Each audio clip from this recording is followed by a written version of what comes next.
أعوذ بالله من الشيطان اللعين الرجيم. بسم الله الرحمن الرحيم. الصلاة والسلام على أشرف الأنبياء والمرسلين وآله الطيبين الطاهرين المعصومين المظلومين ولعنة الله على أعدائهم أجمعين من الآن إلى قيام يوم الدين. أما بعد، فقال الله تعالى في قرآنه المجيد والفرقان الحميد: إنما يريد الله ليذهب عنكم الرجس أهل البيت ويطهركم تطهيرا. اللهم صل على محمد وآل محمد. رب اشرح لي صدري ويسر لي أمري واحلل عقدة من لساني يفقهوا قولي. إن الله وملائكته يصلون على النبي يا أيها الذين آمنوا صلوا عليه وسلموا تسليما.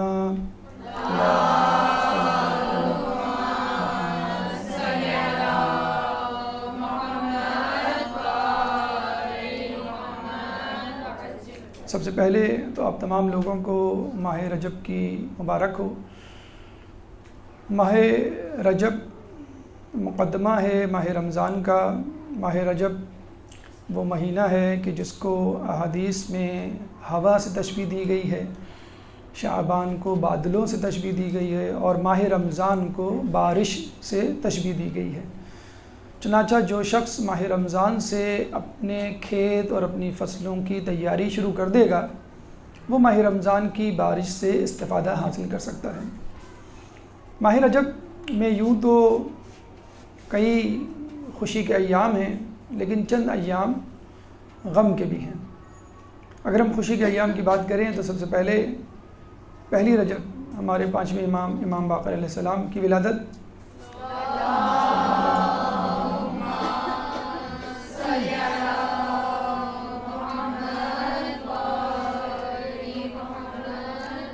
اس کے بعد 5ویں رجب ہمارے 9ویں امام تقی ہمارے 10ویں امام نقی علیہ السلام کی ولادت. اس کے بعد 9 رجب جناب علی اصغر کی ولادت. 10ویں رجب امام تقی علیہ السلام کی ولادت. 13 رجب امیر المومنین کی ولادت. یہ 5 ولادتیں خوشی کے ایام جو ماہ رجب میں آپ دیکھتے ہیں. اس کے علاوہ 4 خوشی کے ایام اور ہیں، لیکن وہ ولادت سے نہیں، واقعات سے منسوب ہیں. مثلا 22 رجب نظر امام صادق علیہ السلام، 24 رجب فتح خیبر، 27 رجب کی رات شب معراج، اور 27 رجب کا دن بعثت رسول، یعنی رسول اللہ نے اپنی رسالت کا اعلان کیا. تو 9 ایام ہمارے پاس ایسے آتے ہیں کہ جس میں ہمیں خوشی کے مواقع دیکھنے کو ملتے ہیں، منانے کو ملتے ہیں. 3 ایام وفات کی وجہ سے غم کے ایام ہیں، جس میں آج کا دن یعنی 3 رجب جو امام نقی علیہ السلام کی شہادت سے منسوب ہے. 18 رجب رسول اللہ کے تیسرے فرزند ابراہیم علیہ السلام کی وفات سے منسوب ہے. اور 25 رجب ہمارے 7ویں امام موسیٰ کاظم علیہ السلام کی شہادت سے منسوب ہے. چنانچہ آپ نے دیکھا کہ کم و بیش 12 تواریخ ہیں اس مہینے میں. اور جب یہ بات کی جاتی ہے کہ دنیا میں بہت سارے تہوار ایسے آتے ہیں کہ جو ہمارے غیر مسلم بھائی مناتے ہیں، تو کیا ہم ان تہواروں میں شریک ہوں؟ مثلا کرسمس ہے، مثلا نیو ایئر ایو ہے، مثلا بسنت ہے، مثلا ہولی ہے، ہیلووین ہے، مختلف قسم کے ایام. تو اس کا جواب یہی ہے کہ اگر ہم اپنے ایام پر خصوصی طور پہ توجہ دیں تمام ایام کو، چاہے وہ خوشی کے ہوں چاہے وہ غم کے ہوں، کما حق، اگر ہم ان کا حق ادا کر رہے ہیں، ان سے انصاف کر رہے ہیں، تو پھر ہمیں فرصت ہی نہیں ملے گی ادھر ادھر دیکھنے کی۔ اگر ہم اپنے عقیدے میں مضبوط ہیں اور اپنی اقدار اور اپنی ثقافت، اپنی ریت اور اپنے نظریات کو سنبھالے ہوئے ہیں، تو انشاءاللہ دوسرے آ کر ہمارے ایام کو منائیں گے۔ جیسا کہ ہم دیکھتے ہیں ایام اعضاء، عاشور اور عشر محرم جو ہے وہ اغیار بھی مناتے ہیں، غیر شیعہ افراد بھی مناتے ہیں۔ تو اپنی سرگرمیوں میں، اپنی بابرکت سعادتوں میں یا ایام غم میں اتنا بھرپور حصہ لیجئے کہ دوسرے مجبور ہو جائیں آپ کے ایام کو منانے پر۔ جیسے کہ آپ کو معلوم ہے آج 3 رجب کا دن ہے، چنانچہ 3 رجب کی تاریخ کو مد نظر دیکھتے ہوئے ضروری سمجھا گیا کہ ہم آج کے دن شہید ہونے والے اپنے پیارے امام نقی علیہ السلام کی سوانح حیات سے کچھ موتی چنیں اور اپنے لیے راہ حیات کو مسدود کریں اور اس کو ان بنیادوں پر استوار کریں کہ جن بنیادوں پر ہمارے امام ہمیں سکھا کے گئے۔ چنانچہ آج کی گفتگو کا عنوان ہے سیرت امام نقی علیہ السلام کے اخلاقی پہلو۔ اس ضمن میں سب سے پہلے ہم امام کا مختصر سا تعارف، خاندانی پس منظر اور نام اور القاب کی صورت میں آپ کے سامنے کریں گے۔ اس کے بعد بادشاہانِ وقت کی مختصر سی تفصیل، اور پھر امام کے علمی کمالات پہ گفتگو، اس کے بعد امام کی کرامات اور آخر میں شہادت۔ ایک درود پڑھ دے محمد والے محمد پہ۔ اللہم صلی علی محمد۔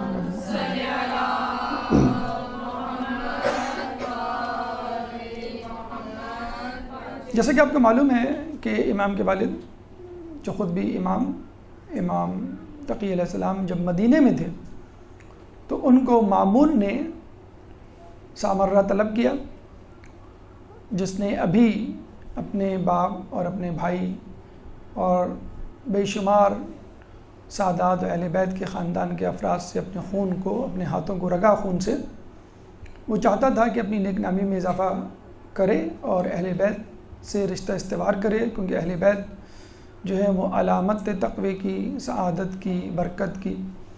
چنانچہ اس نے پہلے تو امام تقی علیہ السلام کی شادی اپنی بیٹی ابو الفضل سے کی اور ام الفضل سے، اور اس کے بعد ام الفضل کو رخصت کیا مدینے، اور یہ ایک سوچی سمجھی سازش اور منصوبہ تھا کہ کس طرح امام کے گھر میں اپنے جاسوس کو داخل کیا جائے اور لمحہ بر لمحہ خبریں وصول کی جائیں کہ کہیں کوئی بغاوت کی سازش تو تیار نہیں ہو رہی۔ اور پھر آپ نے دیکھا تاریخ ہمیں بتلاتی ہے کہ ام الفضل کس طرح جو ہے امام اور امام کے گرد کے لوگوں کی خبریں اپنے باپ تک پہنچاتی رہی۔ کافی عرصے تک ام الفضل کی کوئی اولاد نہیں ہوئی، چنانچہ امام نے سمانہ مغربیہ نامی غیر عرب عورت سے تزویج کی، اور سمانہ مغربیہ سے ایک اولاد امام کو ہوئی جو کہ امام نقی علیہ السلام کی صورت میں تھی۔ سمانہ مغربیہ ویسے بھی تقوی اور پرہیزگاری کی جسے کہتے ہیں کہ علامت تھی، اور اپنے زمانے میں صوم الدہر جو ہے وہ مشہور تھی، یعنی تمام سال پابندی سے روزے رکھنے والی، فقط حرام دن کا مطلب ہے وہ ایام جس میں روزہ رکھنا حرام ہے، عید الفطر، عید الاضحیٰ، ان میں جو ہے وہ روزے نہیں رکھتی تھی، باقی تمام سال روزے سے رہا کرتی تھی۔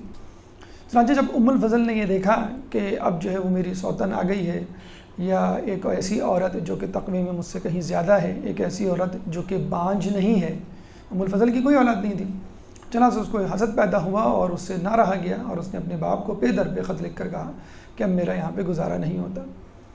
چنانچہ بادشاہ نے جو ہے وہ امام کو اپنے ہاں طلب کر لیا، اور امام جو ہے وہ اپنے بیٹے کے ساتھ جو ہے وہاں چلے گئے۔ چنانچہ وہاں رہتے ہوئے امام کو جب کچھ عرصہ گزر گیا تو اس نے کسی بہانے سے امام تقی علیہ السلام کو شہید کیا۔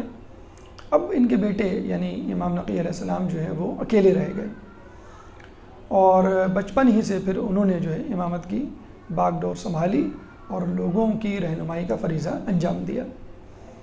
والدہ کے بعد تعارف کے لیے اگر ہم نام پر آئیں تو ان کا نام علی تھا، اور یہ چوتھے علی تھے، پہلے امیر المومنین علی کے نام سے، پھر اس کے بعد امام زین العابدین چوتھے امام علی کے نام سے، پھر امام علی رضا علیہ السلام تیسرے علی آٹھویں امام، اور یہ خود علی، لیکن ان کا لقب جو ہے وہ نقی تھا۔ کنیت ان کی ابو الحسن ثالث، کیونکہ اس سے پہلے امام علی بھی ابو الحسن کہا جاتا تھا ان کو، اور اس کے بعد امام موسیٰ کاظم علیہ السلام کو بھی ابو الحسن کہا جاتا تھا۔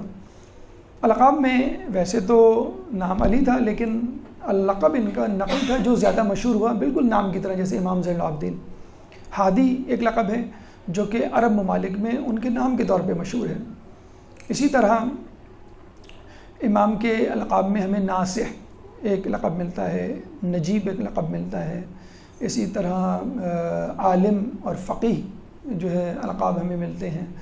مؤتمن اور امین بھی جو ہے ان کے القاب میں شامل ہیں۔ ایک لقب جس کے لیے انہوں نے خود کہا تھا کہ مجھے اس لقب سے نہ پکارو، اور وہ تھا متوکل، کیونکہ متوکل خود ایک ظالم بادشاہ تھا اور امام کے زمانے ہی میں گزرا تھا، بنو عباس کا، یزید جسے کہا جاتا تھا۔ ایک لقب جس سے امام کو پکارا جانا چاہیے اور عموماً پکارا نہیں جاتا وہ ہے عسکری۔ امام نقی علیہ السلام اور امام حسن علیہ السلام ان کے صاحبزادے دونوں سامرہ کے علاقے عسکری میں رہا کرتے تھے، تو دونوں کو ہم ملا کر عسکرین کہتے ہیں۔ بالکل اسی طرح جس طرح ہم امام موسیٰ کاظم علیہ السلام اور امام تقی علیہ السلام کو جو کاظمین میں مدفون ہیں، ان دونوں کو ملا کے ہم جوادین کہتے ہیں، تو وہ جوادین ہیں، یہ عسکرین ہیں۔ چنانچہ یہ نام بھی عسکری ان کا لقب ہے، اور اس کی وجہ وہاں محلے میں رہنے کی وجہ سے ہے، اور خود ایک بہت بڑی عسکری فوج یا جسے کہتے ہیں کہ الہی فوج کے حامل ہونے کے ناطے بھی ان کو عسکری جو ہے وہ کہا جاتا ہے۔ اس کے بعد اولاد کا اگر تذکرہ کیا جائے تو ان کی پہلی اولاد، مشہور اولاد جو ہے وہ امام حسن عسکری علیہ السلام، جو کہ ہمارے 11ویں امام تھے۔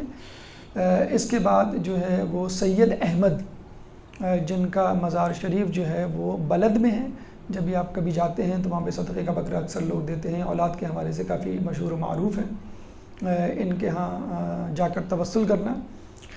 ایک اولاد ان کی تھی حسین، بہت ہی عابد، متقی، پرہیزگار شخصیت۔ ایک اولاد جن کے بارے میں کہا جاتا ہے کہ وہ منحرف ہو گئے تھے اور اپنے آپ کو امام کہلوانے لگے تھے، اور امام حسن عسکری علیہ السلام کے بعد امام کی غیبت سے فائدہ اٹھا کر انہوں نے کوشش بھی کی تھی کہ امام حسن عسکری علیہ السلام کی جو ہے وہ نماز جنازہ پڑھائیں اور خود کو امام مشہور کروائیں، اور اسی وقت عین موقع پر، نماز جنازہ کے موقع پر ہمارے امام آئے، امام زمانہ، اور انہوں نے نماز پڑھائی اور انہیں دامن کھینچ کے کہا کہ آپ امام نہیں ہیں، یعنی میں امام ہوں۔ تو ان کو جعفر کذاب کہا جاتا ہے، نام ان کا جعفر تھا لیکن چھٹے امام سے ممیز کرنے کے لیے جعفر کذاب کہا جاتا ہے ان کو۔ ایک ہی بیٹی تھی ان کی جن کا نام علیہ تھا، اور ٹوٹل ان کی کل جو ہے وہ 5 اولادیں تھیں۔ یہ تعارف اور خاندانی پس منظر۔ اب آئیے بادشاہانی وقت کی طرف کہ ان کے زمانے میں کون کون بادشاہانی وقت گزرے۔ ایک درود پڑھ دیں محمد والے محمد۔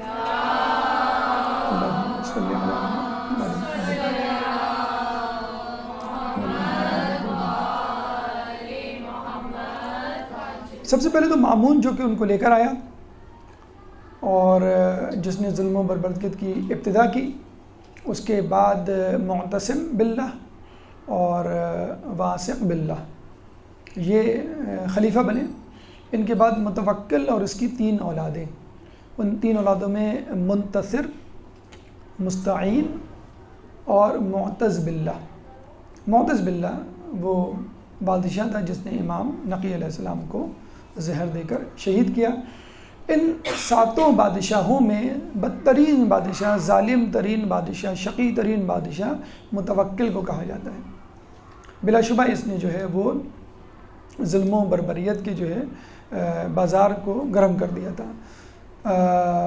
بنی عباس کا یزید، اس نے جو سب سے پہلے کام کیا وہ یہ کہ کسی طرح امام حسین علیہ السلام کی زیارت کو بند کروایا جائے، کہ لوگ جو ہے ہمارے آباء و اجداد کی زیارت کو کیوں نہیں آتے، امام کی زیارت کو کیوں جاتے ہیں؟ تو نہر علقمہ کا رخ موڑ کر جو ہے امام کے روضے کی طرف کر دیا، تاکہ وہ نہر جو ہے امام کے روضے کے اوپر سے گزر جائے، نعوذ باللہ اس کو تہ و بالا کر دے، اس کا نام و نشان مٹ جائے۔ لیکن لوگوں نے دیکھا کہ نہر علقمہ جو ہے امام کے روضے کے پاس آ کر رک گئی اور امام کے روضے کا طواف کرنے لگی۔ اس کے بعد اس نے یہ چاہا کہ روضے پہ آنے والوں پر پابندی لگائی جائے۔ اس نے نت نئی سزائیں تجویز کی، یعنی جو آئے گا اس کا ہاتھ کٹے گا، جو آئے گا اس کا پیر کٹے گا، جو آئے گا اس کو قتل کیا جائے گا۔ یہاں تک ہونے لگا کہ اگر 2 افراد آئیں گے تو ایک قتل ہوگا، دوسرا جائے گا۔ تو مصر سے جو ہے وہ زید مجنوں اور بغداد سے بہلول دانا نکلے۔ جب دونوں پہنچے زیارت کے مقام پر تو ایک سپاہی نے ان کو روک کے کہا کہ آپ کو نہیں معلوم کہ کتنی زیادہ سختی ہے، زیارت پہ جانے والوں کے ہاتھ پیر کاٹے جا رہے ہیں، قتل کیا جا رہا ہے۔ تو دونوں نے کہا کہ ہم اسی لیے تو آئے ہیں۔ جب زائرین کا اتنا عجیب، اتنا پرجوش عقیدہ دیکھا تو وہ سپاہی ان کے قدموں میں گر پڑا اور کہنے لگا کہ میں اس گستاخی کی معافی چاہتا ہوں اور آپ کو میں قتل کرنے کا سوچ بھی نہیں سکتا، آپ واپس جا سکتے ہیں۔ بڑے ادب سے ان کو رخصت کیا۔ دوسرے سپاہی جو اس کو دیکھ رہے تھے اس نے جا کے فوراً انہوں نے جا کے متوکل کو جو ہے وہ کمپلین کی، شکایت کی۔ اس نے اس کو بلایا، اس کو پھانسی دی، سولی پہ لٹکایا، پھر بازار میں گھما کر لاش جو ہے وہ بیابان میں پھینک دی۔ زید مجنوں کو جب پتہ چلا تو وہ گئے اور ان کی لاش کی تدفین کی اور ان کے قبر کے دہانے جو ہے بیٹھ کے قرآن مجید پڑھا۔ تو اتنا زیادہ ظلم و بربریت کا جو اس نے بازار گرم کیا تھا، غلط عقائد کی ترویج میں پیش تھا۔ نہ صرف یہ کہ ظلم کیا کرتا تھا بلکہ مسلمانوں میں منحرف عقائد کو پھیلا رہا تھا۔ مختلف عقائد جو ہے نئے اس نے ایجاد کیے تھے، بدعتوں کو جو ہے لوگوں میں پھیلانا شروع کیا۔ اور نہ صرف یہ بلکہ جو کلمہ حق بلند کرنے والے لوگ تھے، جو صحیح عقائد کے حامل افراد تھے، ان کو کسی نہ کسی طرح قتل کروانا یا ان کو تنگ کرنا۔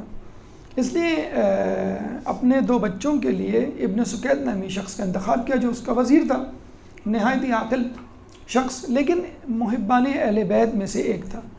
چنانچہ جب اس کے بچے ترقی کرنے لگے، پڑھنے لکھنے لگے اور ان میں جو ہے وہ قابلیت نمایاں ہوئی تو وہ بہت خوش ہوا اور لوگوں کو بتلایا کہ دیکھو مجھے کتنا اچھا استاد ملا ہے۔ لیکن جب لوگوں نے بتلایا کہ جس استاد کا آپ نے انتخاب کیا ہے وہ ذہین تو ہے، فتین تو ہے، عالم تو ہے، لیکن اہل بیت کا ماننے والا ہے، کیا فرق پڑتا ہے کہ آپ کے بچے آگے چلے جائیں لیکن آپ کے خلاف ہو جائیں اور آئیں امام سے جا کے مل جائیں؟ تو کچھ بعید نہیں کہ آپ کے خلاف ہی بغاوت کر بیٹھے۔ جب اس کو یہ معلوم ہوا تو اس کی جو ہے چھٹی حس بیدار ہوئی اور اس نے جو ہے امام سے ابن سکیت سے آ کے پوچھا کہ بھئی میرے بچے کیسے جا رہے ہیں؟ ابن سکیت نے کہا کہ آپ خود جو ہے ان کا امتحان لے سکتے ہیں۔ چنانچہ متوکل نے ان سے سوالات پوچھے، انہوں نے فرفٹ تمام سوالات کے جواب دے دیے، وہ بڑا خوش ہوا۔ اب یہ چاہتا تھا کہ ابن سکیت کا امتحان لے اور ان کے اصل عقیدے کا معلوم کرے۔ چنانچہ اس نے ابن سکیت سے کہا کہ تم یہ بتاؤ کہ میرے دونوں بچوں کا علم زیادہ ہے، افضل ہے، یا امام حسن اور امام حسین کا علم زیادہ ہے یا یہ ان سے افضل ہے، اس سے افضل ہے، ان دونوں سے؟ تو آپ دیکھیے یہ بہترین موقع تھا، جان جا سکتی تھی اور مشکل وقت تھا، تقیہ کیا کر سکتے تھے وہ۔ ہمارے دین میں تقیہ ہیں، چھٹے امام کہتے ہیں کہ تقیہ ہمارے آباء و اجداد کا دین ہے، جس نے تقیہ نہیں کیا وہ ہم میں سے نہیں۔ چنانچہ جان و مال عزت کو بچانے کے لیے تقیہ کر سکتے ہیں، لیکن اگر دین پر آ جا رہی ہو، دین تنزلی کا شکار ہو رہی ہو، دین کو نقصان ہو رہا ہو تو پھر آپ اپنا نقصان برداشت کر لیں۔ کیوں کہ کمتر چیز بہتر چیز پر قربان ہوتی ہے، پست چیز افضل چیز پر قربان ہوتی ہے۔ جب بھی ہم دیکھتے ہیں کہ امام حسن نے تقیہ نہیں کیا، انہوں نے جو ہے کربلا کے میدان میں جو ہے ظالم کو للکارا اور اپنی جان دی۔ چنانچہ ابن سکیت نے فقط ایک سادہ سا جواب نہیں دیا کہ مجھے نہیں معلوم، فقط یہ نہیں کہا کہ نہیں امام حسین بہتر ہیں، جنت کے سرداران ہیں اس لیے نہیں۔ اس نے ایسا جواب دیا کہ متوکل کے جسے کہتے ہیں بدن میں آگ لگ گئی۔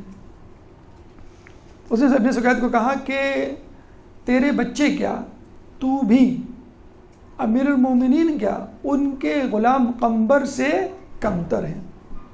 یعنی تیرے بچے تو چھوڑ، میں تیری بات کرتا ہوں، تیرا علم تو ان دونوں سے زیادہ ہوگا، اور امیر المومنین علی چھوڑیں ان کو، ان کے غلام کی بات کر لیتے ہیں۔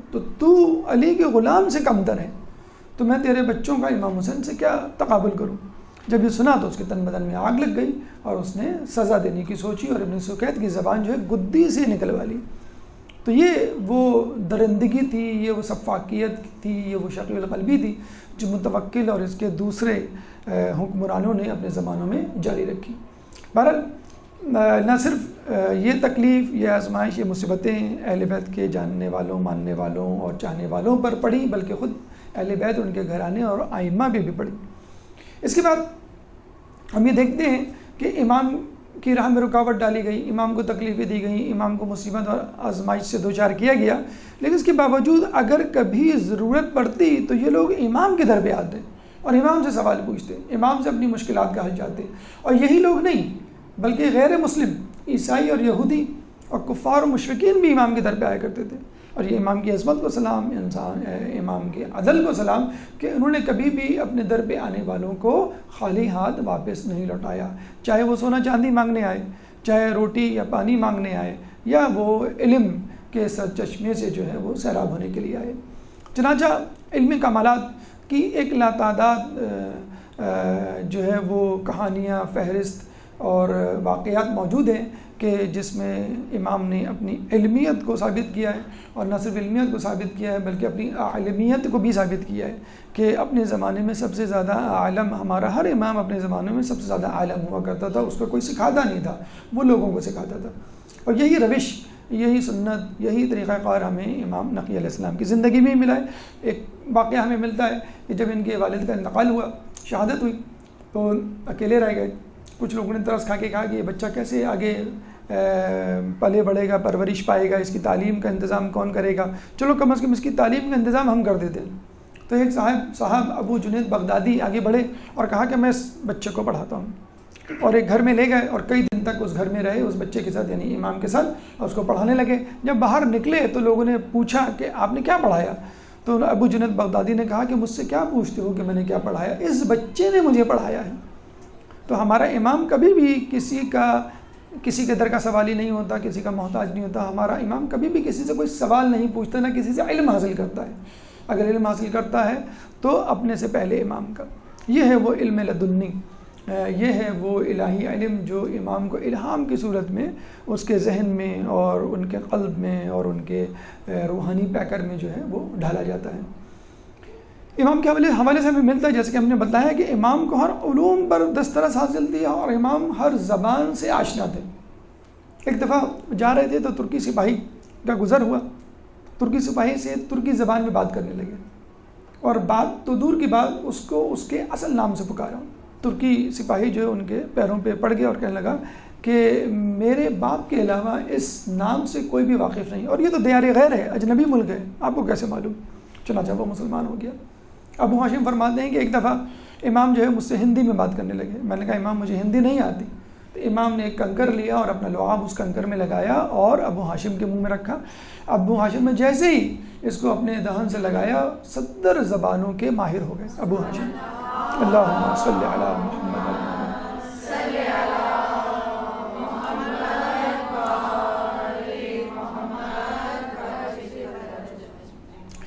یہاں سے دیکھیں دو باتیں ثابت ہوتی ہیں۔ ایک تو لعاب کی کرامت، لعاب امام وہی تاثیر رکھتا ہے کہ جو کہ لعاب رسالت تاثیر رکھتی ہے۔ جب رسول اپنا لعاب امام علی کے چشم پہ لگاتے ہیں تو ان کی چشم ٹھیک ہو جاتی ہے، بیماری ٹھیک ہو جاتی ہے۔ یہی لعاب جب رسول اللہ کسی پانی کے کنویں میں ڈالتے تھے تو وہ کھاری پانی جو ہے وہ میٹھے پانی میں تبدیل ہو جاتا تھا۔ وہی تاثیر ائمہ، کیونکہ انہی کی نسل سے ہیں، معصوم ہیں، ان کے لعاب میں پائی جاتی ہے۔ دوسری اہم بات جو ہمیں سمجھ میں آتی ہے کہ امام خود بھی زبانوں کے ماہر تھے اور چاہتے تھے کہ ان کے ماننے والے، جاننے والے، چاہنے والے بھی زبانوں کو سیکھیں۔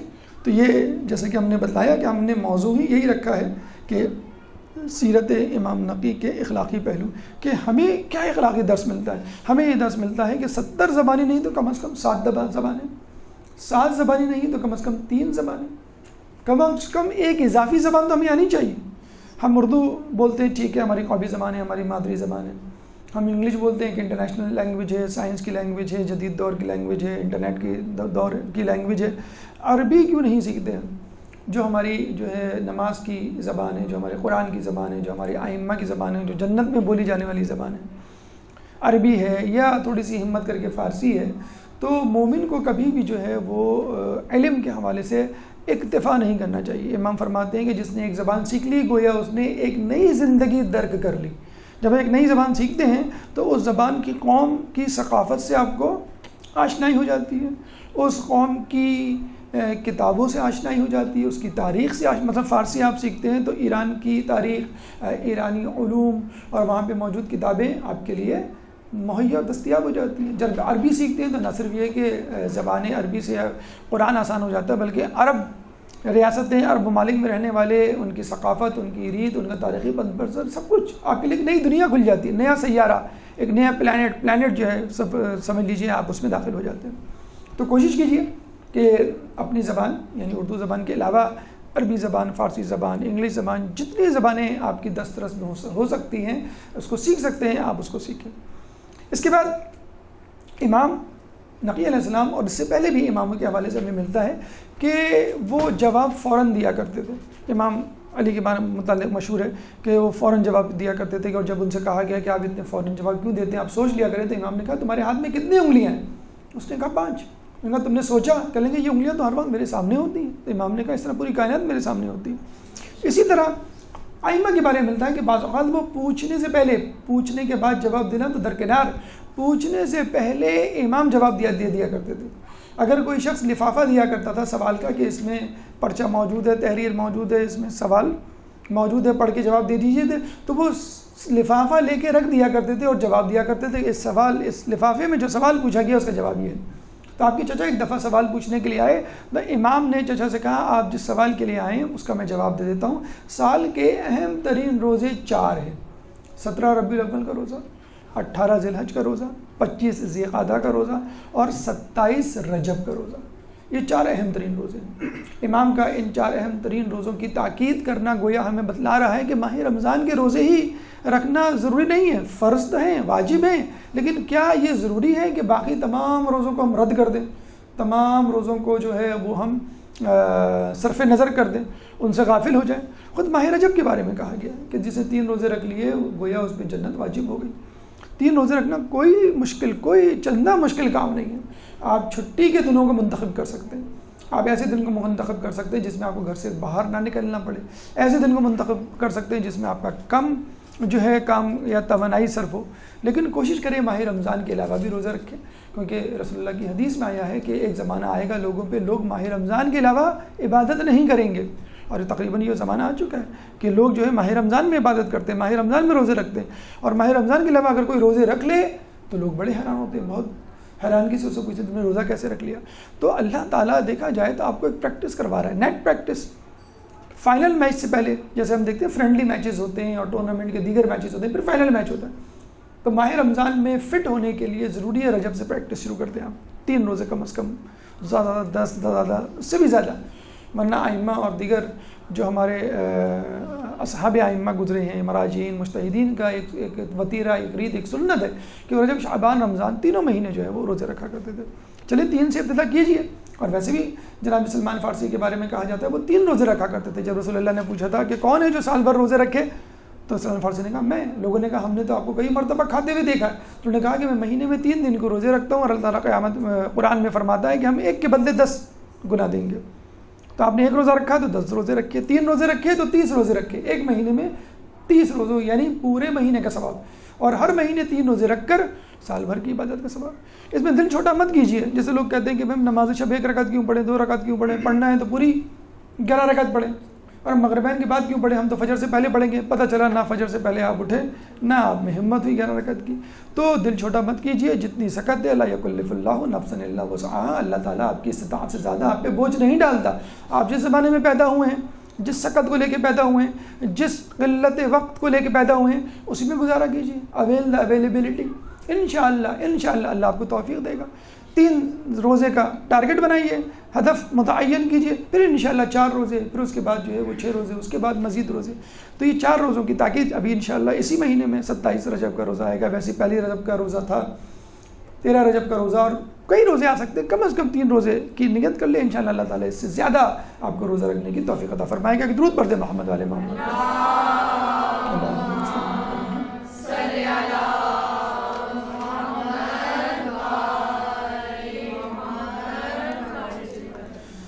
اس کے بعد ہمیں ملتا ہے کہ ایک روم کا بادشاہ تھا. اچھا، سوالات فقط مسلمان نہیں پوچھا کرتے تھے، غیر مسلم بھی پوچھا کرتے تھے، خصوصی طور پہ عیسائی اور یہودی، کیونکہ ان کا علم تو رک گیا تھا. انجیل اور زبور پہ آ کے وہ ٹھہر گئے تھے. اس کے بعد جو لیٹسٹ کتاب تھی وہ قرآن تھی. بہرحال اپنی ضد اور اپنی ہٹ درمی پہ قائم تھے کہ ہم اپنا مذہب نہیں چھوڑیں گے، لیکن علم کی تو محتاج ہے نا. جیسے ہم بھی پاکستان میں کتنی ایسی چیزیں ہیں جو خود پاکستان میں بنی ہیں، بہت کم، زیادہ تر باہر کی. تو علم تو محتاج جسے کہتے ہیں کہ ہوتا ہے دوسروں کا، اپنے سے زیادہ عالم کا. وہ یہ نہیں دیکھتا کہ اس کا مذہب کیا ہے، اس کی جو ہے وطنیت کیا ہے، یا اس کا تعلق کس قبیلے اور گروہ سے ہے. چنانچہ جب بھی کوئی مشکل پڑتی تھی تو وہ مسلمانوں سے رابطہ کرتے تھے، اور مسلمانوں میں بھی خلیفۃ المسلمین، کیونکہ ان کو بتلایا گیا تھا خلیفۃ المسلمین ہی ان کا امام ہوتا ہے، خلیفۃ المسلمین ہی ان کا جو ہے وہ پیش امام ہوتا ہے، وہی رہنما ہوتا ہے. لیکن جب خلیفۃ المسلمین کے پاس جایا کرتے تھے تو پتہ چلتا تھا کہ وہ تو 0/0 0/0، وہ تو کچھ بھی نہیں جانتے. چنانچہ کئی مرتبہ ایسا ہوا ہے کہ وہ خلیفہ کے پاس گئے، خلیفہ نے وزیر و وزراء سے پوچھا، وزراء بھی جواب نہ دے سکے، اور پھر امام پہ جا کے بات ٹھہرتی تھی. چنانچہ روم کا بادشاہ آیا اور اس نے سوال کیا کہ ہماری انجیل میں لکھا ہے کہ ایک سورہ ایسی ہے کہ جس میں 7 حروف تہجی نہیں ہیں، جس کو پڑھنے والا جنت میں جائے گا. اور یہ سوال جو ہے وہ جس طرح ہمارے یہاں SMS سرکولیٹ کرتا ہے، سوال جو ہے وہ سرکولیٹ کرنے لگا، لیکن کوئی جواب نہیں دیتا. سارے وزراء جو ہے وہ تھک ہار کے پشیمان ہوئے. تو بادشاہ نے کہا کہ ٹھیک ہے، اب اس سے پوچھ لو کہ جو سب کو بتلاتا ہے اور کسی سے نہیں پوچھتا. امام کے پاس آئے تو امام نے کہا وہ سورہ حمد ہے کہ جس میں 7 حروف تہجی نہیں ہیں. کون سے 7 حروف تہجی؟ ث، جیم، ح، خ، ز، شین، ف، ض. یہ 7 حروف ہیں جو حروف تہجی جو سورہ حمد میں نہیں. اس کی وجہ بھی امام نے بتائی تھی، کیونکہ 7 کے 7 حروف کسی نہ کسی نقصان والی چیز پہ دلالت کرتے ہیں. مطلب خا کو ہم لے لیں تو وہ خسارے پہ دلالت کرتا ہے، جیم کو ہم لیتے ہیں وہ جہیم پہ دلالت کرتا ہے، اس طرح دیگر. تو امام نے کہا وہ سورہ حمد ہے. جب بادشاہ نے یہ جواب سنا تو وہ بہت خوش ہوا اور فوراً جو ہے وہ مسلمان ہوا اور امام کے ہاتھوں جو ہے مشرف با اسلام ہوا. تو آپ نے دیکھا کہ کسی قسم کا بھی سوال ہو، کوئی ٹیکنیکل سوال ہو، نان ٹیکنیکل سوال ہو، علمی سوال ہو، غیر علمی سوال ہو، قرآن سے متعلق ہو یا غیر قرآنی سوال ہو، امام کے پاس اس کا جواب جو ہے وہ موجود رہتا تھا. جب امام سے پوچھا گیا کہ آپ کی علم کی حد کیا ہے، آپ کے پاس کتنا علم ہے اور کتنا جانتے ہیں، تو امام نے بتلایا کہ دیکھو اللہ کے 73 اسم اعظم ہیں، 72 اسم اعظم کے حامل ہم لوگ ہیں. یعنی اللہ 73 اسم اعظم کے سبب پوری کائنات چلا رہا ہے. اسم اعظم کے بارے میں یہی کہا جاتا ہے، آپ کو اگر ایک اسم اعظم آ جائے تو آپ کے ہاتھ میں کئی معجزات آ جائیں.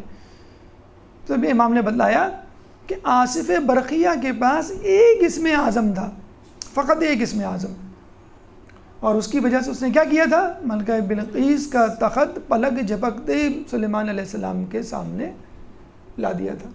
امام نے پوچھا تھا کہ بھئی کون، سلیمان علیہ السلام نے پوچھا تھا کون لے کر آئے گا اور کتنی جلدی لے کر آئے گا. تو کسی نے کہا کہ آپ کے بیٹھنے سے پہلے، کسی نے کہا کہ چند منٹوں میں، چند ثانیوں میں، ایک نے کہا کہ آپ کی پلک جھپکنے سے پہلے. اور پھر وہی ہوا، پلک جھپکنے سے پہلے ملکہ بلقیس کا تخت آ گیا. جب ملکہ بلقیس آئی تو وہ حیران رہ گئی، میرا تخت. تو سلیمان علیہ السلام نے بتلا دیا کہ میں جو ہوں رہتا یہاں پر ہوں، لیکن تمہارے ملک کی تمام چیزوں پہ تصرف رکھتا ہوں. پھر جو ہے وہ مسلمان ہو گئی. تو آصف برقیہ ایک اسم اعظم جاننے پر اتنا تصرف رکھتے تھے کہ ایک جگہ کی چیز دوسری جگہ پہنچائیں، وہ بھی پلک جھپکتے ہی. تو جو شخص 72 علوم، 72 اسم اعظم کا مالک ہو. جوشن کبیر کے بارے میں کہا جاتا ہے کہ اس میں 1000 نام ہیں اللہ کے، 100 جملات ہیں، 100 جملوں میں 10 کلمات ہیں ہر جملے میں، اور 1000 نام ہیں. ان میں ایک نام جو ہے وہ اسم اعظم ہے. جب بھی کہا جاتا ہے کہ جوشن کبیر کو بہت ہی خلوص کے ساتھ اور جسے متوجہ ہو کے پڑھیں گے تو انشاءاللہ جو بھی اسم اعظم اس میں جہاں پر بھی موجود ہوگا اس کو اور توجہ سے پڑھو تو آپ کے اندر ایک روحانی طاقت آ جائے گی. لوگ پوچھتے ہیں کہ بھئی یہ اسم اعظم جو ہے یہ کس طرح یا کوئی ذکر ہے جو کس طرح آپ کے اندر ایک طاقت، ایک روحانی قوت، طاقت پیدا کر سکتا ہے؟ تو اس کی بالکل سیدھی سی مثالیں آپ دیکھتے ہیں جادوگر افراد. جادوگر کیا کرتے ہیں؟ کوئی جادو کرنے سے پہلے منتر پڑھتے ہیں، میجیکل اسپیل جسے کہتے ہیں. آپ نے دیکھا کہانیوں میں یا فلموں ڈراموں میں یا ٹی وی پہ کہیں دیکھا ہوگا، تو وہ ایک منتر پڑھتے ہیں. جب منتر پڑھتے ہیں تو وہ چیز ہو جاتی ہے. تو ایک جادوگر جب منتر پڑھتا ہے تو وہ چیز جو محیول العقول ہے، جو کسی کے جو ہے وہ دسترس میں نہیں، وہ ہو جاتی ہے. تو ایک انسان، ایک مومن اللہ کا نام لے، اسم الہی جو ہے وہ بلند کرے، یا ایسا ذکر بلند کرے کہ جو اللہ تعالیٰ کی طرف سے ودیعت کرتا ہے اور کافی طاقت کا حامل ہے، تو وہ کیوں نہیں چیزوں پہ تصرف رکھے گا. تو یہ جتنے بھی اذکار ہیں، دیکھیں رجب کا مہینہ ہے، چھوٹے چھوٹے اذکار ہیں. لا الہ الا اللہ آپ پڑھیں، استغفر اللہ و اتوب الیہ پڑھیں، یا من ارجو دعا ہے، اس طرح اور دیگر دعائیں ہیں، نمازیں ہیں. تو اگر یہ ذکر آپ جاری رکھیں بشرطِ کہ خلوص کے ساتھ، بشرطِ کہ نیت کے ساتھ، بشرطِ کہ توجہ کے ساتھ، بشرطِ کہ معرفت کے ساتھ اگر آپ یہ رکھیں گے تو انشاءاللہ آپ کے اندر ایک روحانی طاقت. اور یہ کیا کم معجزہ ہے کہ انسان کے اندر اتنی طاقت آ جائے کہ وہ اپنا تزکیہ نفس کر لے، انسان کے اندر اتنی طاقت آ جائے کہ وہ گناہوں سے بچ جائے، اس کا دل جو ہے نیکیوں کی طرف راغب ہو جائے، کہ وہ نیکیوں میں فرحت محسوس کرے اور گناہوں کرنے میں جو اس کا دل مزمحل ہو جائے. تو اس کا مطلب کیا ہوا کہ جب ایک جادوگر منتر پڑھ کے دسترس حاصل کر لیتا ہے، تصرف حاصل کر لیتا ہے چیزوں پہ، تو ایک مومن اسم اعظم پڑھ کر یا ذکر و اذکار کر کے چیزوں پر یا کم از کم اپنے نفس پہ تصرف کیوں نہیں حاصل کر سکتا؟ ایک درود پڑھ دے محمد علیہ محمد. اللہم صلی اللہ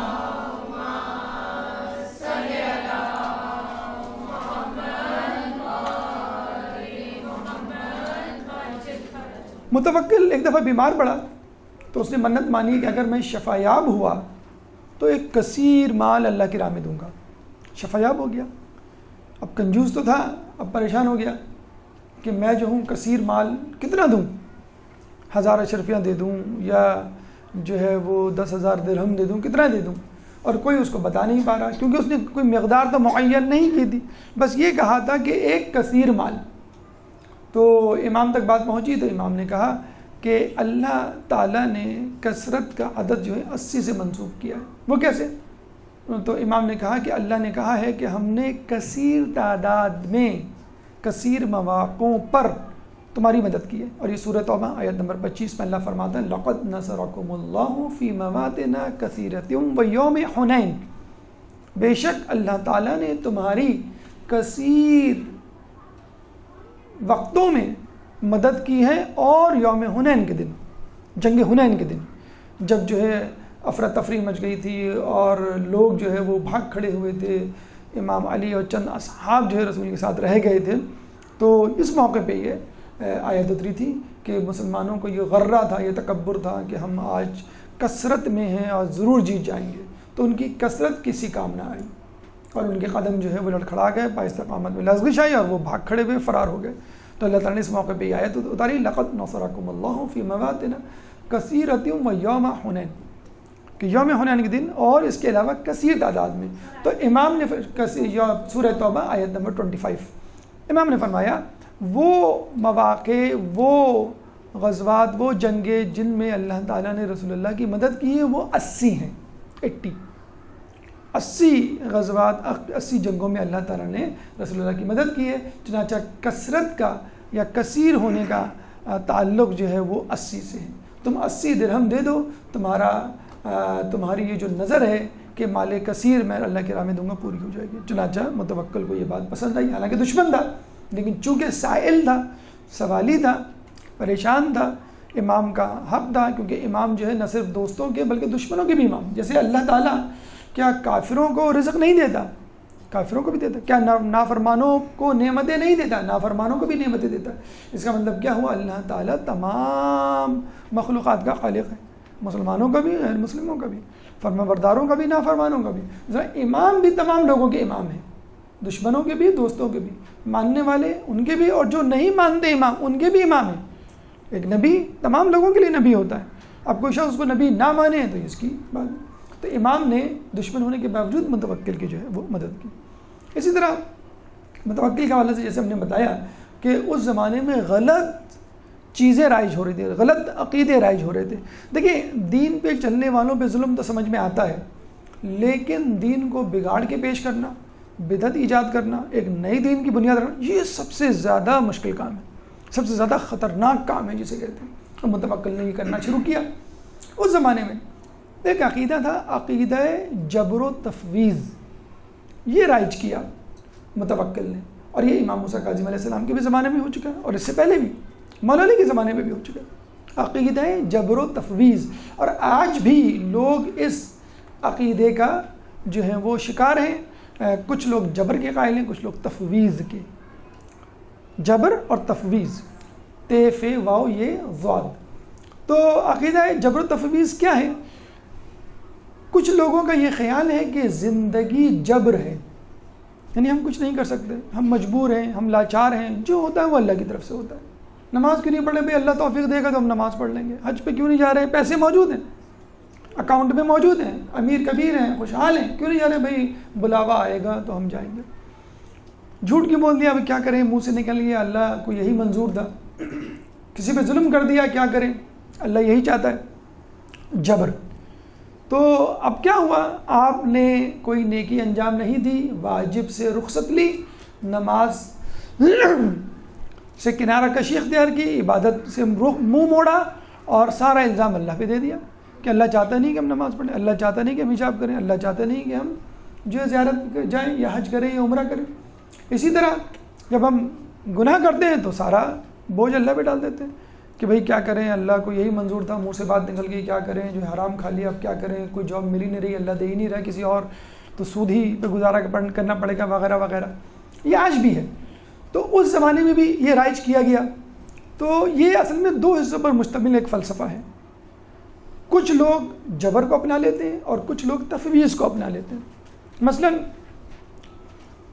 جب حکمرانوں نے یہ دیکھا کہ لوگ جو ہیں حکمرانوں کے خلاف ہو رہے ہیں، بغاوت کا علم بلند کر رہے ہیں، تو انہوں نے لوگوں میں عقیدہ جبر پھیلانا شروع کیا کہ دیکھو جو حکمران ہیں وہ اللہ کی طرف سے متعین کرتا ہے اور اللہ نے بنایا ہے. اگر یہ تمہارے حق میں بہتر نہ ہوتے تو اللہ ان کو آنے ہی نہیں دیتا، تم پر مسلط ہی نہیں ہونے دیتا.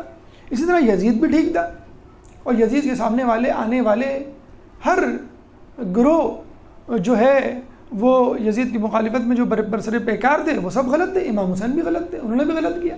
جب یزید کو اللہ نے زمام کار دے دی تو بس دے دی.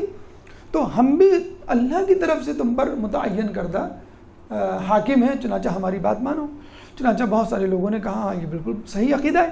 اور ایسا گروہ بعد میں صوفیہ کا گروہ کہلایا، جس نے یہ کہا کہ ہمیں جو ہے اللہ کی مشیت میں دخل اندازی نہیں کرنی چاہیے، جو ہو رہا ہے وہ ہونے دو. حتیٰ کہ یہ ہوتا تھا کہ اگر کوئی بیمار پڑتا تھا تو دوا نہیں لیتا تھا کہ یہ اللہ کی طرف سے بخار آیا، میں کیوں اس کی دوا لوں. حتیٰ کہ یہ بھی ہونے لگا تھا کہ امام علی ایک دفعہ جا رہے تو دیوار گرنے لگی، تو کسی نے کہا، جیسی دیوار گرنے لگی امام فوراً بھاگے الگ دیوار سے دور. تو کسی نے کہا امام آپ اللہ کی قدر سے بھاگ رہے ہیں، اللہ کی تقدیر سے بھاگ رہے ہیں. تو امام نے کہا اللہ کی تقدیر سے بھاگ رہا ہوں، اللہ کی تقدیر کی طرف. یہ بھی اللہ کی تقدیر ہے، اللہ چاہتا ہے دیوار کرے، اور اللہ یہ بھی چاہتا ہے کہ میں اس دیوار کو اپنے اوپر گرنے سے بچاؤں. اللہ چاہتا ہے بیمار پڑیں، آپ کے گناہ دھل جائیں اس بہانے، اور اللہ یہ بھی چاہتا ہے کہ آپ دوا کریں. تو یہ عقیدہ انہوں نے اپنی حکومت کو مضبوط کرنے کے لیے بنایا تھا کہ لوگ اگر بغاوت کریں تو ان کو اس طرح جسے کہتے ہیں کہہ کے چپ کرا دیا جائے کہ ہم اللہ کی طرف سے ہیں، خاموش رہو، جبر کرو. اور جو ہے وہ مثلا کسی نے جو ہے وہ حدیث سنا دی کہ تم پر ایسا ظالم بادشاہ آئے گا کہ وہ اتنا ظلم کرے گا، اتنا ظلم کرے گا. حجاج بن یوسف آیا، حجاج بن یوسف کی حدیث سنائی گئی تو اس نے کہا بس ٹھیک ہے برداشت کرو. اس کا مطلب ہے حدیث میں ہے تو میں اللہ کی طرف سے ہوں. اس کا مطلب یہ ہوا کہ دجال جو آئے گا وہ اللہ کی طرف سے آئے گا، یعنی دجال کی اطاعت کے لازم ہو جائے گی کیونکہ اللہ نے کہا کہ دجال آئے گا. خبر دینا ایک الگ بات ہے اور اس خبر سے راضی ہونا ایک الگ بات ہے. بھئی تم فیل ہو جاؤ گے تو کیا میں چاہتا ہوں کہ آپ فیل ہو؟ نہیں، مجھے معلوم ہے آپ کے جو کرتوت ہیں وہ یہ بتلا رہے ہیں کیونکہ آپ پڑھ نہیں رہے ہیں، آپ فیل ہو جائیں گے. استاد کہہ دیتے ہیں نا بھائی تم نہیں پاس ہو سکتے کیونکہ تمہارے کرتوت ایسے. تو بادشاہوں نے اپنی حکومت کو مضبوط کرنے کے لیے عقیدہ جبر پھیلایا. اچھا جب ان سے خود کہا جاتا کہ فلاں شخص بغاوت کر رہا ہے، آپ نے اس کو جیل میں کیوں ڈالا؟ اس کو کرنے دیں، جس طرح آپ حکومت کر رہے ہیں اللہ یہی چاہتا ہے. اگر وہ بغاوت کر رہا ہے تو اللہ یہ بھی چاہتا ہوگا، اس کو کرنے دیں جو وہ کر رہا ہے. آپ اس کو روک کیوں رہے ہیں؟ آپ اللہ کی تقدیر کے سامنے آ کے کیوں کھڑے ہو رہے ہیں؟ پھر یہاں پر انہوں نے ان لوگوں کے لیے کہنا شروع کیا نہیں، اللہ جو ہے وہ یہ چاہتا ہے کہ انسان آزاد بنے اور خود سے کچھ کرے، جبھی تو ہمیں اس دنیا میں بھیجا ہے، ورنہ پیدا ہی نہ کرتا۔ تو ہمیں عقیدہ تفویض پہ چلنا چاہیے کہ ہم آزاد ہیں، اپنے سامنے آنے والے ہر دشمن، ہر باغی کو کچلنے کے لیے ہمیں جو ہے وہ کوشش کرنی چاہیے۔ تو اپنے لیے عقیدہ تفویض اور دوسروں کے لیے عقیدہ جبر۔ اچھا، یہاں پہ آگے ایک دلچسپ سوال اٹھتا ہے، اگر ہم عقیدہ جبر کو مثلاً اگر مان لیتے ہیں کہ جیسے میں نے بتایا نا کہ کچھ لوگ عقیدہ جبر پہ چلتے ہیں اور کچھ لوگ عقیدہ تفویض پہ چلتے ہیں، حالانکہ دونوں کے بیچ کا معاملہ ہے، ایوریج کا معاملہ ہے، اوسط کا معاملہ ہے۔ کیسے؟ ابھی آگے بتائیں گے آپ کو۔ فرض کر لیں ہم فقط عقیدہ جبر کو مان لیتے ہیں کہ زندگی جبر کے نام ہے، بس جو کچھ ہوتا ہے اللہ کی طرف سے ہوتا ہے، تو مجھے یہ بتائیے کہ جنت میں ہم کیوں جائیں؟ جو کچھ ہوتا ہے اللہ کی طرف سے ہوتا ہے۔ میں نے نماز نہیں پڑھی، اللہ نے پڑھوائی، میں نے روزہ نہیں رکھا، اللہ نے روزہ رکھوایا، میں نے نیکی نہیں کی، اللہ نے کروائی۔ تو جب سب کام اللہ کر رہا ہے تو مجھے کیوں ملے گی جنت؟ مجھے تو جنت نہیں، جنت تو اللہ کو ملنی چاہیے۔ اللہ کیا کرے گا؟ جنت کا لے گا، جنت کو لے کے۔ اچھا، ایک شخص قتل کرتا ہے، ایک شخص جھوٹ بولتا ہے، ایک شخص جو ہے نافرمانی کرتا ہے، نماز نہیں پڑھتا ہے، تو وہ کیوں جہنم میں جائے؟ آپ خود تو کہہ رہے ہیں کہ جو کرتا ہے وہ اللہ کرتا ہے، یعنی عقیدہ جبر۔ تو عقیدہ جبر پہ جو لوگ یقین کرتے ہیں ان کو آپ یہ جواب دیجیے، اگر ایسا ہے تمام چیزیں اللہ کی طرف سے ہوتی ہیں تو پھر جنت دوزخ کے بنانے کا فائدہ کیا؟ اب آئیے عقیدہ تفویض کی طرف۔ مکمل طور پہ یہ کہہ دینا کہ اللہ عقیدہ تفویض چاہتا ہے، یعنی اللہ چاہتا ہے کہ تمام چیزیں آپ کے ہاتھ میں دے دے، تو مجھے بتائیے میری پیدائش میرے ہاتھ میں کیوں نہیں ہے؟ میں کسی اچھے سے ملک میں پیدا ہوتا، میں کسی اچھی سی فیملی میں، رچ فیملی میں پیدا ہوتا، میں امریکہ کینیڈا یورپ کے کسی ملک میں امیگریشن مجھے ملتی، وہاں میں پیدا ہوتا۔ یا موت، میں نہیں چاہتا ایسی موت ہو، میں نہیں چاہتا میں جلدی مروں، میں چاہتا ہوں 100 سال سے زیادہ جیوں۔ 100 سال کے بوڑھے کو بھی کہیں وہ بھی کہے گا نہیں میں چاہتا ہوں زیادہ جینا۔ یا میں حادثے کی موت نہیں چاہتا، میں بیماری کی موت نہیں چاہتا۔ یا کوئی حادثہ ہو جائے، بیماری ہو جائے، آپ کا اس پہ کوئی کنٹرول نہیں ہے۔ تو آپ نے بلکہ یہ کیا، آپ چھوٹی موٹی چیزیں دیکھ لیں۔ آپ کے گھر میں بعض اوقات آپ چاہ رہے ہوں گے بھئی ٹی وی پر پروگرام آ رہا ہے، میں دیکھوں لائٹ چلی جاتی ہے، چھوٹی سی چیز ہے، یہ آپ کے کنٹرول میں نہیں ہے۔ بیماری ہے، نزلہ ہو گیا آپ کا، جتنی کوشش کر رہے ہیں وہ نزلہ کنٹرول میں نہیں آ رہا، 1 دن 2 دن کا نزلہ جو ہے 10 دن پہ چلا جاتا ہے۔ تو اولاد آپ کے ہاتھ میں نہیں ہوتی، آپ بڑے فخر کر رہے ہوتے کہ بڑی اطاعت گزار ہے، وہ جیسی ٹین ایج میں داخل ہوتی ہے وہ بگڑنے لگتی ہے، منحرف ہونے لگتی ہے۔ چھوٹی چھوٹی چیزیں آپ کے ہاتھ میں نہیں ہیں، تو آپ یہ کیسے کہہ سکتے ہیں کہ عقیدہ تفویض جو ہے وہ میرے ساتھ ہے اور میں ہر کام پہ اپنی جو ہے وہ قابو رکھتا ہوں، ہر کام پہ اپنی دسترس رکھتا ہوں، ہر کام میرے تصرف میں۔ بادشاہ تک اپنے کاموں میں کوئی تصرف نہیں رکھتا۔ یہ اوباما آیا تھا، اس نے کیا کہا تھا؟ The change we want. کیا چینج آ گیا؟ وہی اوباما جو ہے 8 سال بعد جو ہے وہ رخصت آ جاتا ہے۔ 60% لوگوں کو یقین تھا کہ ٹرمپ نہیں آئے گا، ہلری کلنٹن آئے گی، ایک دم سے خود باراک اوباما کا چاہے امریکہ جیسی مضبوط ملک، سپر پاور کا بادشاہ، کنگ، پریزیڈنٹ جو ہے وہ نہیں کچھ کر سکا، وہیں کھڑا کا کھڑا رہ گیا۔ تو کتنی چیزیں ہوتی ہیں جو ہمارے اختیار میں ہوتے ہوئے بھی اختیار میں نہیں ہوتی، کتنی چیزیں جو ہیں ہم کہتے ہیں کر لیں گے، ہم نہیں کر پاتے۔ امتحانات ہی کو لے لیجئے کہ جتنے امتحان میں مارکس آنے والے ہوتے نہیں آ پاتے۔ لیکن اگر دیکھا جائے تو یہ بہتر ہے کچھ چیزیں ہمارے ہاتھ میں ہوں، کچھ چیزیں اللہ کے ہاتھ میں ہوں۔ مثلا اگر پیدائش ہمارے ہاتھ میں ہو تو ہر شخص چاہے گا کہ میں امیر گھرانے میں پیدا ہوں، ہر شخص چاہے گا کہ میں کسی بادشاہ کے گھر میں پیدا ہوں۔ اچھا، بیماری، کوئی نہیں آئے گا مجھے بیماری، تو بیماری کسی نہ کسی کو تو ہوگی۔ کوئی نہیں چاہے گا کہ میں فقیر بنوں، کوئی نہیں چاہے گا مجھے کوئی حادثہ ہو۔ تو یہ تمام چیزیں جو ہیں وہ کس کے جھولی میں، کس کے کھاتے میں جائیں گی؟ ایک دفعہ موسیٰ علیہ السلام نے کہا نا کہ اللہ تعالیٰ جو سب کو امیر بنا دے، سارے مسئلے حل ہو جائیں گے۔ امیر بنا دیا، ایک دفعہ اٹھے تو اللہ کی دیوار گر گئی، بازار گئے کسی کو لائیں دیوار ٹھیک کرنے کے لیے، مرمت کرنے کے لیے، کوئی شخص نہیں ملا۔ کیوں؟ سب جو ہے وہاں پر جو ہے امیر بنے بیٹھے ہوئے تھے۔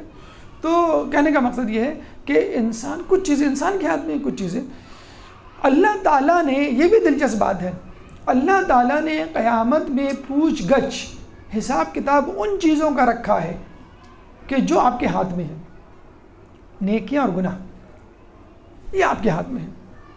یہاں پہ آپ کو تفویض دی گئی ہے، فریڈم، لبرٹی دی گئی ہے۔ آپ چاہیں تو نیکی کریں، آپ چاہیں تو گناہ کریں، آپ چاہیں تو جھوٹ بولیں، آپ چاہیں تو سچ بولیں، آپ چاہیں تو نماز پڑھیں، آپ چاہیں تو نماز نہ پڑھیں، آپ چاہیں تو احترام مومن کریں، آپ چاہیں تو ذلت و توہین کریں، آپ چاہیں تو نافرمانی کریں والدین کی، چاہے تو فرما برداری کریں. یہاں پہ آپ سے پوچھا جائے گا، اور یہ ہر شخص کے اختیار میں ہے کہ وہ چاہے تو نیکی کرے، چاہے تو گناہ کرے. اب آ جائیں اس بات پر، پیدائش. اگر اللہ تعالیٰ پیدائش پہ جنت دینے لگتا کہ جو بہترین خاندان میں پیدا ہوگا وہ جنت میں جائے گا، ارے بھائی یہ میرے ہاتھ ہی میں نہیں ہے بہترین خاندان میں پیدا ہونا. یا جو بیمار نہیں پڑے گا وہ جنت میں جائے گا، بھائی بیماری میرے ہاتھ میں نہیں ہے، میں اپنے آپ کو نہیں بچا سکتا، بس بیمار پڑ جاؤ تو مجھے کیا پتا. اچھا جو ہے وہ جلدی مر گیا وہ جنت میں نہیں جائے گا، بھئی یہ موت میرے ہاتھ میں نہیں ہے. تو پیدائش ہے، موت ہے، بیماری ہے، کتنی چیزیں ایسی جو آدمی کے اختیار میں نہیں ہیں. مثلا اللہ تعالیٰ یہ کہتے ہیں کہ جو 50,000 سے زیادہ کمائے گا وہ جنت میں جائے گا، جو 50,000 سے کم کمائے گا وہ جنت میں نہیں جائے گا. اب بتائیں کتنا مسئلہ ہو جائے. اللہ تعالیٰ نے یہ ہم نے دنیا میں رکھے ہوئے رینک، گریڈز، سیلری پیکج، جس سے ہم ناپتے ہیں انسانوں کو کہ مجھے اس سے ملنا چاہیے، اس سے نہیں ملنا چاہیے، یہ میرے گھر آئے گا، یہ میرے گھر نہیں آئے گا. ہوتا ہے نا فقر و فاقہ میں، پریشانی میں مبتلا رشتہ داروں کو کوئی نہیں پوچھتا، وہ آئے تو کہہ دینا کہ وہ گھر پہ نہیں ہوں، یا فون آئے تو میں گھر پہ نہیں ہوں. اللہ نہیں ایسا کرتا. اللہ تو کہتا ہے کہ جو تمہارے اختیار میں ہے بس میں اس کا حساب لوں گا، اور جو تمہارے اختیار میں نہیں اس سے بھی نہیں، اس کے بارے میں پوچھوں گا بھی نہیں. حتیٰ کہ یہ بھی نہیں پوچھوں گا کتنا کماتے ہو، یہ بھی نہیں پوچھوں گا کہ کب پیدا ہوئے، کہاں مرے، کیا بیماری ہوئی، کن حادثات کا شکار ہوئے، کچھ نہیں. تو جو چیزیں آپ کے اختیار میں نہیں ہیں انشاءاللہ اللہ تعالیٰ ان سے کوئی آپ سے باز پرس نہیں. ہاں جو اختیار میں ہے، اور وہ چھوٹی موٹی چیز دیکھا جائے تو ان کو چھوٹی موٹی چیز ہی کہا جائے گا. چھوٹی موٹی چیز کا مطلب ہے سکت بہت آسان ہے پیدا کرنا، فجر کی نماز پڑھنا، نمازوں کو پڑھنا، نیکیاں کرنا، ذکر و اذکار کرنا، روزے، کوئی اتنا مشکل کا آپ کے اختیار میں آپ کر سکتے ہیں، کس نے آپ کے ہاتھ پیر نہیں باندھے ہوئے. اچھا اس کی دلچسپ مثال آپ کے جسم میں موجود ہے. ہمارے جسم میں کچھ اعضاء ایسے ہیں جن کو ہم نکال دیں تو ہم زندہ رہیں گے. ہاتھ نکال دیں آپ زندہ رہیں گے؟ جی بالکل رہیں گے. پیر نکال دیں آپ زندہ رہیں گے؟ جی ہاں رہیں گے. آنکھ نکال دیں آپ زندہ رہیں گے؟ زندہ رہیں گے.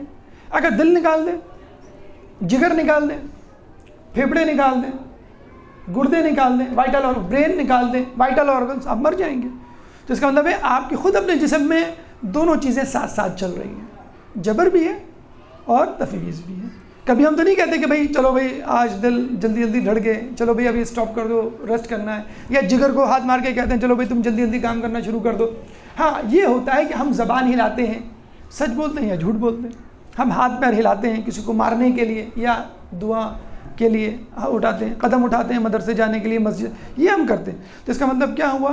جو چیزیں، جو اعضاء اللہ نے آپ کے اختیار میں دی ہیں ان سے نیکی سرزد ہوتی ہے اور گناہ سرزد ہوتا ہے، اور اسی کا حساب کتاب اللہ تعالیٰ لے گا.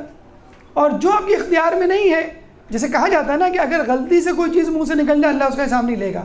نیند میں اگر کوئی کام کرے اللہ اس کا حساب نہیں لے گا. اگر انسان مجنوں ہے اس کا حساب نہیں لے گا. اگر انسان غیر بالغ ہے اللہ اس کا حساب نہیں لے گا. یہ تمام بے ہوشی کی حالت میں اللہ اس کا حساب نہیں لے گا. تو یہ وہ چیزیں جب آدمی بالکل مکمل طور پہ 100% مجبور ہوتا تو اللہ پھر آپ سے حساب بھی نہیں لے گا. لا یکلف اللہ نفسا الا وسعها، اللہ تعالیٰ آپ کی ساتھ سے زیادہ آپ پہ بوجھ نہیں ڈالتا. تو ہم جو ہیں دونوں چیزوں کے قائل ہیں. کچھ چیزیں جبر ہیں، کچھ چیزیں تفویض ہیں. جن چیزوں کا حساب ہوگا وہ تفویض کہلاتی ہیں، اور جن چیزوں کا حساب نہیں ہوگا وہ جبر کہلاتا ہے. تو دنیاوی زندگی ان دونوں کا کمبینیشن ہے. اسی لیے امام نے فرمایا لا جبر ولا تفویض ولکن امر بین الامر. یہ نہ جبر ہے نہ تفویض ہے. زندگی نہ جبر ہے نہ تفویض ہے، بلکہ ان دونوں کے درمیان کی چیز ہے. ہمیں یہی سوچ کے جو ہے وہ زندگی گزارنی چاہیے. درود پڑھتے محمد والے محمد.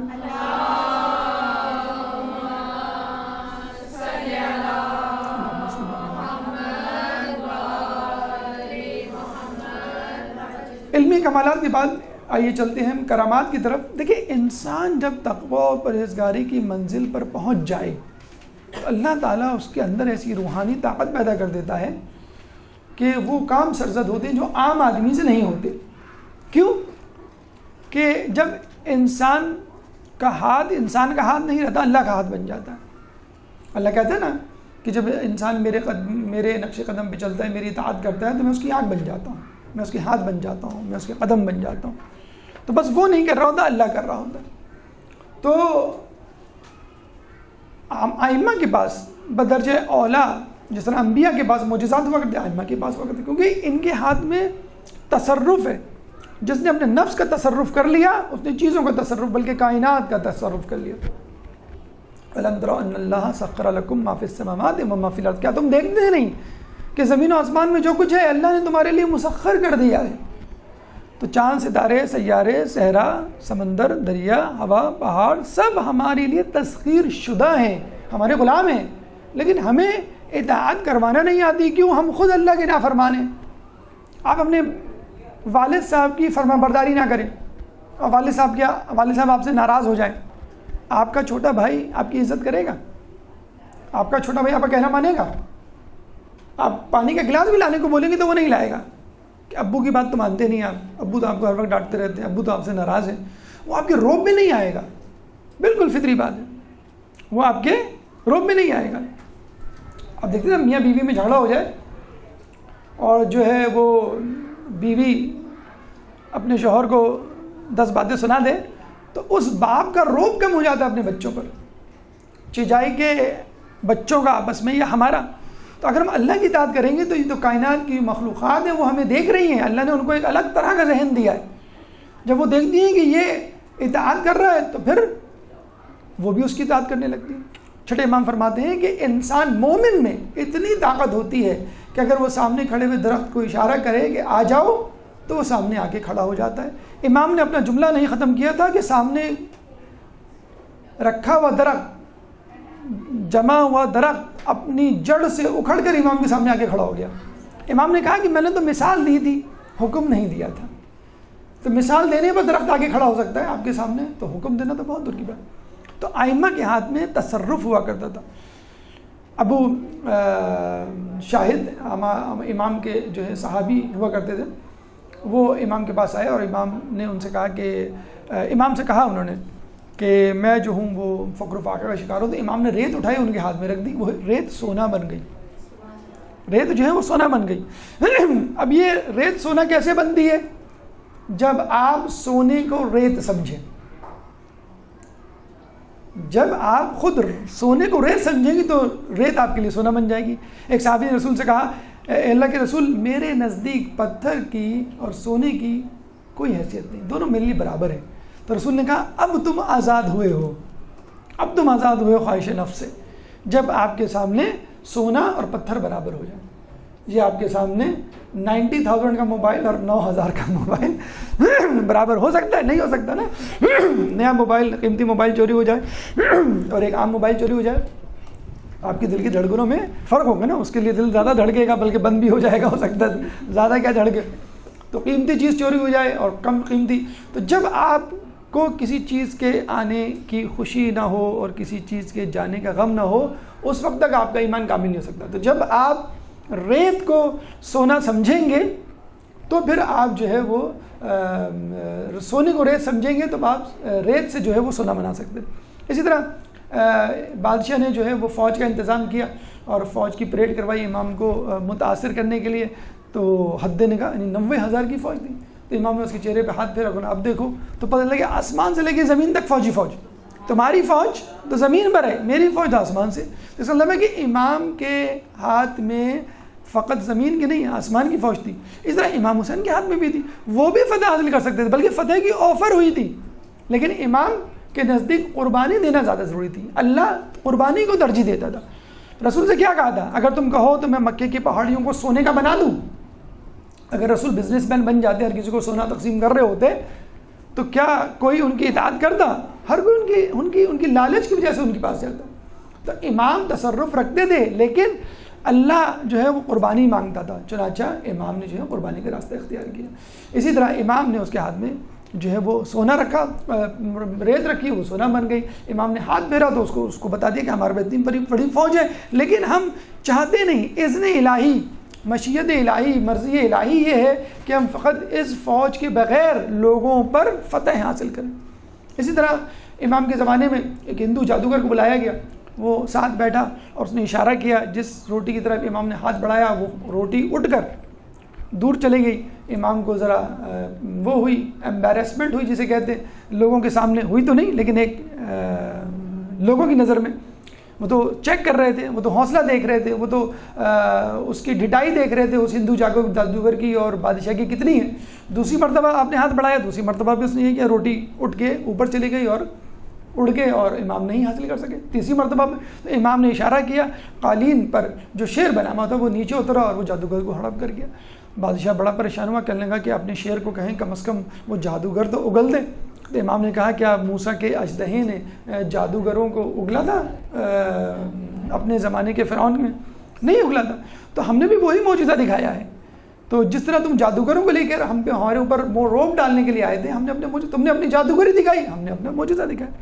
اس طرح امام کے زمانے میں ایک عورت آئی، عجیب و غریب دعویٰ کرنے لگی کہ میں ہی زینب ہوں، اصل زینب ابن علی اور فاطمہ، میں علی کی بیٹی زینب ہوں اور میں ہر 50 سال بعد جوان ہو جاتی ہوں۔ تو لوگ پریشان، اس زمانے میں ڈی این اے ٹیسٹ تو تھا نہیں، کوئی فنگر پرنٹ تو تھے نہیں، کوئی بلڈ وغیرہ ٹیسٹ تو ہوتے نہیں تھے، اب کیا کریں؟ تو امام تھے سب سے بڑی لیبارٹری، امام تھے سب سے بڑے ڈاکٹر، امام تھے سب سے بڑی میزان۔ امام کو بلایا، امام نے کہا کہ بھئی اگر یہ اولاد رسول ہے تو اس کو شیر کے آگے ڈال دو، شیر کچھ نہیں کہے گا، درندے کچھ نہیں کہتے ہم کو۔ جب ڈالنے لگے تو وزیروں نے بادشاہ کے کان بھرے کہ یہ اچھا موقع ہے امام سے جان چھڑانے کا، امام کو ہی ڈال دو۔ بادشاہ نے کہا بہت اچھی بات ہے۔ تو امام کو کہا کہ آپ کو کیوں نہ ڈال دیں؟ امام نے کہا مجھے ڈال دو۔ امام کو لے آ کے شیر کے پنجرے میں چھوڑ دیا تو شیر آیا آپ کے قدموں میں لوٹنے لگا، قدم بوسی کرنے لگا۔ اللہم صلی علی محمد۔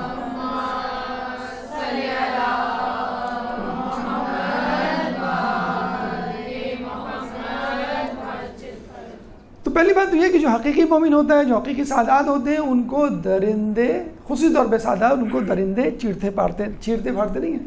اور جو حقیقی طور پہ امام ہوتا ہے وہ جانوروں کا بھی امام ہوتا ہے، جانور بھی اس کی معرفت رکھتا ہے۔ اب انسان اپنے عقل کے فطور کے سبب امام کی معرفت نہ رکھے تو یہ اس کا قصور ہے۔ اسی طرح ہمیں ملتا ہے امام کے حوالے سے، امام کا ایک صحابی تھا یونس نقاش، بادشاہ نے اس کو ایک ہیرا دیا کہ بھئی یہ نگینہ ہے، اس میں میرے دونوں بچوں کے نام لکھ دو، ایک طرف ایک کا نام، دوسری طرف دوسرے کا نام۔ تو وہ نگینہ اس سے گر کے دو حصوں میں تقسیم ہو گیا۔ پریشان امام کے پاس آئے، امام نے کہا کہ اللہ جو کرتا ہے اسے مصلحت ہوتی ہے۔ وہ پریشان، دوسرے دن بادشاہ کا سپاہی آ گیا کہ بادشاہ نے تم کو بلایا ہے۔ وہ بادشاہ کا سپاہی جو ہے وہ لے کے چلا گیا ان کو، وہ پریشان۔ تو امام کے پاس آیا کہ امام میں جا رہا ہوں، آپ بتائیں کیا کروں گا؟ آپ تم جاؤ، کوئی کچھ نہیں ہوگا۔ تو بادشاہ نے کہا کہ تم نے میرا کام کیا؟ تو وہ کام نہیں لگا کہ نہیں ابھی نہیں شروع کیا۔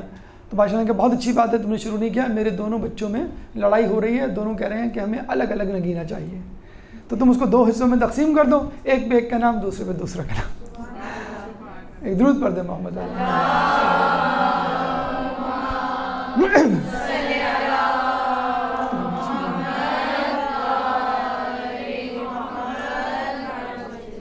بادشاہ کی فوج امام کو گرفتار کرنے کے لیے جاتی ہے۔ تو رستے میں امام کا ایک صحابی، ایک دوست اس کو ساتھ لے لیتی ہے کہ بھائی تمہیں رستہ بتاؤ، امام کا مکان کون سا ہے۔ ایک صحرا سے گزرتے ہیں تو وہاں پر اللہ کے بہت ہی بیابان، کوئی آبادی نہیں، تو کہیں گے تمہارے امام نے تو کہا ہے کہ ہر سرزمین سے 70 مردے نکلیں گے قیامت میں۔ تو اس نے کہا کہ میں یہ بات ثابت تو نہیں کر سکتا۔ اس نے کہا بھائی یہاں بیابان میں کون شخص ہے، کون سا قبرستان ہے، کون سی آبادی ہے جو اٹھے گی قیامت میں؟ تو اس نے کہا میں ثابت تو نہیں کر سکتا، لیکن اگر میرے امام نے کہا ہے تو صحیح کہا ہوگا۔ وہ ہنستے ہوئے چلے گئے، اس کو لے کر امام کے گھر مدینے۔ امام نے کہا مجھے ذرا 2-3 دن دو۔ ان 2-3 دنوں میں امام نے برسات کی اور سردی کے کپڑوں کا بندوبست کرنا شروع کر دیا۔ وہ اور ہنسنے لگے، دیکھو تمہارے امام کس قسم کی نعوذ باللہ حرکتیں کر رہے ہیں، گرمی کا موسم ہے، خشک سالی ہے، نہ برسات کا دور سے کوئی امکان، نہ سردی کا۔ کہیں گے بہرحال جو امام کرتے ہیں وہ بہتر کرتے ہیں۔ جب وہ واپس ہوئے تو عین اسی موقع پہ جب پہنچے، رات میں پڑاؤ ڈالا تو بارش شروع ہو گئی۔ اور آپ نے دیکھا ہوگا بارش کے بعد عموماً سردی ہو جاتی ہے، خنکی ہو جاتی ہے، تو اتنی شدید سردی پڑی کہ لوگ سردی سے مر گئے۔ 80 افراد کا وہیں انتقال ہوا۔ امام نے کہا کہ ان کو یہیں دفنا دو۔ تو اب اس جگہ سے قیامت کے دن 70 افراد مردے نکلیں گے۔ تو یہ امام جب کہتے ہیں تو وہ ہو کے رہتا ہے۔ ہمیں فار دا ٹائم بینگ اس وقت نظر نہیں آ رہا ہوتا، ہم سمجھتے ہیں کہ شاید ایسا نہیں ہوگا، لیکن وہ ہو کے رہتا ہے۔ ایک درود پڑھ دیں محمد علی محمد۔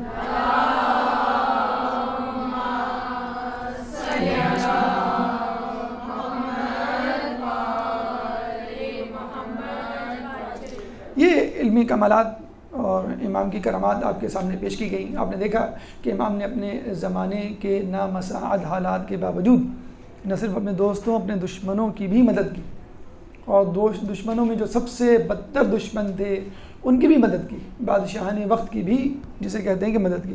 لیکن بادشاہان وقت کے لیے ہمیشہ ہمارے امام جو ہیں وہ ایک کانٹا بنے ہوئے رہتے تھے، راستے کا پتھر بنے ہوئے رہتے تھے، رکاوٹ بنی رہتی تھی۔ ان کے دل میں ایک وسوسہ رہتا تھا کہ جب بھی امام ہمارے سامنے رہیں گے وہ ہمارے لیے کسی نہ کسی وقت سازش کا یا بغاوت کا سامان مہیا کر سکتے ہیں۔ چنانچہ آپ کو جو ہے وہ گرفتار کر کے لے جایا گیا، جس طرح ہمارے ہر امام کو قید میں رکھا گیا یا تلوار سے جو ہے وہ قتل کیا گیا، شہید کیا گیا، یا زہر دے کے، اس طرح امام نقی علیہ السلام کو بھی جو ہے وہ معتز باللہ نے جو ہے وہ شہید کیا۔ اور کہتے ہیں کہ جب آپ شہید ہوئے تو آپ کے بیٹے امام حسن عسکری علیہ السلام آئے اور انہوں نے گریہ وزاری کی اور اپنا گریبان جو ہے وہ چاک کیا۔ کسی نے کہا کہ آپ بھی چاکے گریبان کیے ہوئے ہیں، تو امام حسن عسکری علیہ السلام نے جواب دیا یہ انبیاء کی سنت ہے، موسیٰ علیہ السلام نے اپنے بھائی ہارون کی موت پر گریبان چاک کیا تھا، مگر میں کہوں گا کہ اے میرے امام کہ جب آپ کی شہادت ہوئی تو کم از کم آپ کے لیے، آپ کو غسل دینے کے لیے، آپ کو کفن پہنانے کے لیے، آپ کی تدفین کے لیے کچھ موجود تھے، آپ کو قبر میں اتارنے کے لیے، آپ کے لیے فاتحہ پڑھنے کے لیے، آپ پر گریہ وزاری کرنے کے لیے کچھ لوگ موجود تھے، آپ کے لواحقین کو تسلی اور پرسہ دینے کے لیے کوئی موجود تھے۔ لیکن آئیے اس کربلا کے شہید کی طرف کہ جو 3 دن بھوکا پیاسا سرزمین کربلا میں مارا گیا، کہ جس کو نہ غسل دینے والا کوئی تھا، نہ کفن پہنے والا کوئی تھا، نہ قبر میں اتارنے والا کوئی تھا، نہ کوئی فاتحہ پڑھنے والا تھا، نہ گریہ وزاری کرنے والا، نہ ہی آپ کے لواحقین کو پرسہ دینے والا۔ امام مظلوم کی لاش 3 دن میدان کربلا میں پڑی رہی، اور امام کا سر بریدہ لاشا 3 دن بے گور و کفن کربلا کے میدان میں تڑپتا رہا، اور امام کا سر اقدس نو کے نیزہ پہ بلند رہا، کبھی کوفہ کے بازار میں، کبھی شام کے دربار میں۔ ہائے سیدانیوں کی چادریں اور شمر کے تماچے کس طرح برداشت کیا ہوگا امام نے۔